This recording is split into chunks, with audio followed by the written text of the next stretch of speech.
I've been running since freshman year, but this is my first year taking it serious and actually going places with it and like really taking it serious. So 3 years total, but first year really putting my all into it. When I really started focusing in and really like just focusing all on track, that's when everything just started kind of happening. Everything just rolled into itself. What made it big was when I broke the county record. I went out there, ran a 21-1, broke the county record, and after that, everything just rolled in. It's really dedication. If I really had to say it, dedication and hard work is what got me to where I am right now. The accolades definitely give me a confidence boost, definitely, because it shows me like, oh yeah, I can go out here and do my own thing. But what really pushes me is the self-progression, like knowing I'm gonna keep getting better. What's up, everybody? Mr. 100K a day on the biggest hater in track and field, and today we're gonna be discussing this red bone named Mateo Medina. He's a red bone, and he wishes he was Beyonce. I know he wishes he was Beyonce. Want me to tell you why? Because real men don't let their hair hang down. He's a sprinter from the University of Arizona, Puerto Rican, mixed, whatever he is. But whatever he is, he ain't got it right. He ain't got it together, y'all. He's supposed to have a dad in his life that's going to tell him how to operate and how to move. Because weren't walking around and with his hair down like he Beyonce and hair blowing in the wind. This is not it. This is not how track and field needs to be represented going forward. Now, he ran the 1, 2, and 400 at the Ohio State Championships this year, which was good. His performances, the win was not his favor. Were not that great. 10-6 in the 100 was one, but I know he's going sub 46, but the fact of the matter is, I don't care how talented the guy is. I just can't get beyond his Beyonce red bone look.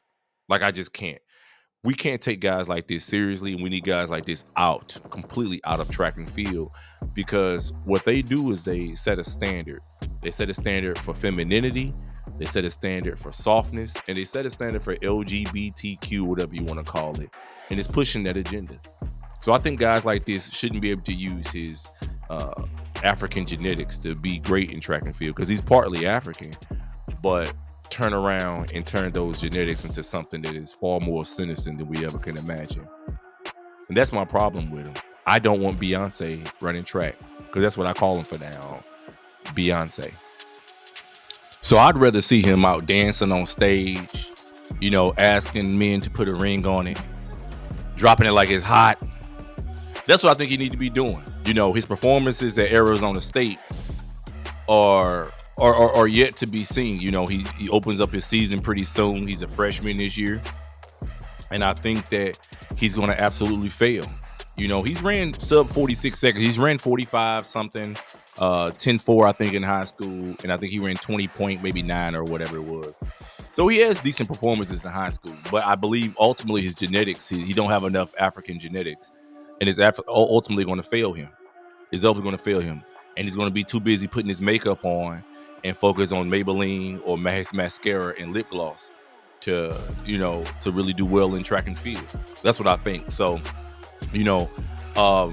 I think he's going to be a strong advocate eventually, sooner rather than later, for the LGBTQ whatever community. And when he transitions, I think he's going to look a lot like Beyonce, and I'm going to holler at him. As a matter of fact, I'm thinking about right now going and getting an early push on it and sliding his DMs.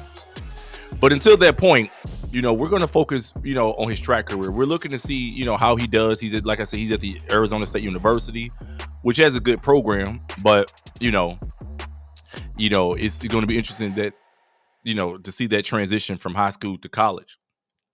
Multiple state championships in Ohio, went to a great school. He's in a nice warm weather state. So once he gets a muscle on him, he may, I'm sure he's going to do squats, fatten his glutes up, focus on his thighs, his glutes, his inner thighs, so he can get that nice apple bottom.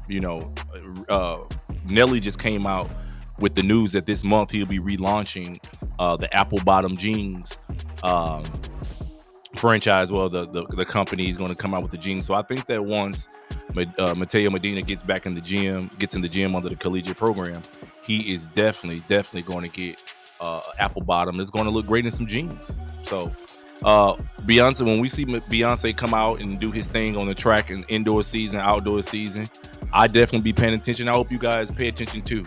But I want him out of the sport soon. The sooner the sooner rather than later, the better. Sooner the better. I'm sorry, y'all. So just tell me what you guys think. Do you guys think this guy is talented? Has anybody ever heard of this guy? You know, this is a high school prodigy out of Ohio. We really don't see a lot of talent usually come in track and field out of Ohio, but I'm sure that he won't last very long. And when he's on stage shaking it like Beyonce and doing his thing and becoming a cover girl, he'll be able to be the woman, and we'll all hear him roar, and numbers too big to ignore. So tell me what you guys think. Mr. 100K a day with another episode of the biggest hater in track and field, covering Mateo Medina, aka Beyonce. Till next time, y'all. Peace.